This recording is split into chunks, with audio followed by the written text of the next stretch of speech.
บายดี FC ทุกคนทาง YouTube เนาะมาพบกันคือเก่าสำหรับการเป็นพอภาพหมูนี่โอ้ถือว่าอยู่สปปลาวเฮานี่ถือว่าราคาหมูวิกฤตตกต่ำอย่างนักหน่วงเลย FC เนาะในเบื้องต้นเนาะต้นปีบ่ก็คิดว่าเลี้ยงหมูนี่เป็นการง่ายเนาะแต่ท้ายปีนี่เลี้ยงหมูนี่ว่าง่ายแต่ว่ายากเลยเนาะแต่ว่าขายนี่แห้งยากตื่มเนาะ FC ทุกคนนี่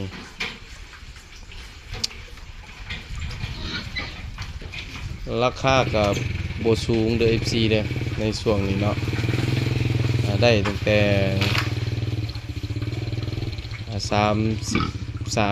33,000 กีบเนาะนี่ถ้าตีเป็นเงินไทยก็สิประมาณ60 บาทปลายๆเนาะราคาแต่ว่าราคาหน้าเคียงตลาดนี่75,000 กีบคือว่า100 ปลายบาทเนาะแต่ว่าราคาขายหน้าพามนี่มีตั้งแต่33,000 กีบเนาะเท่ากับ60 บาทนี่แหละเนาะ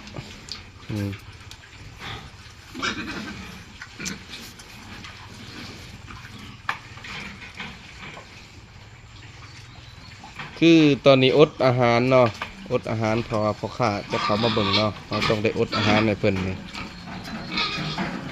อยากแห้งล่ะแต่ว่ายังให้บ่ได้เนาะเพราะว่าพ่อค้าเพิ่นสิเข้ามาถ้าว่ามันได้กันเพิ่นก็เอาออกไปเลยเนาะก็คืออดอาหารในเพิ่น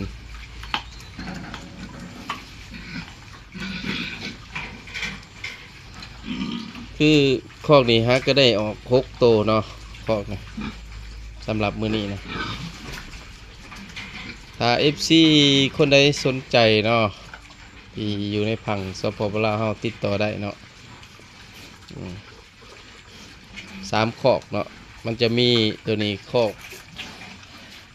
รุ่นบิ๊กจิ๋วตัวนี้น้ำหลังล่าสุดตัวนี้เนาะ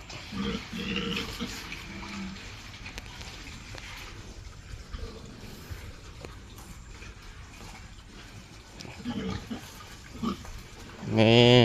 สำหรับตัวนี้ก็รุ่นพี่เนาะรุ่นพี่โอ้คุณหมูว่าจะได้ราคาดีปีนี้พิษ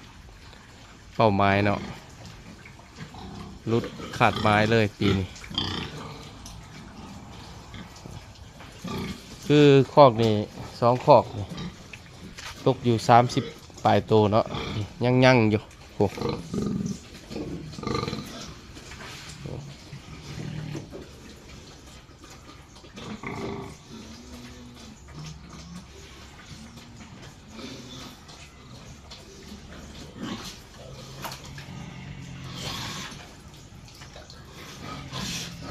แต่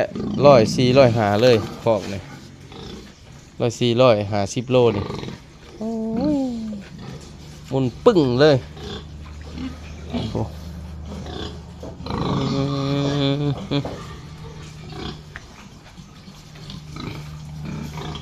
ไปอยากได้เป็นแม่พันธุ์เนาะต่อมาได้เนาะแม่พันธุ์ก็ได้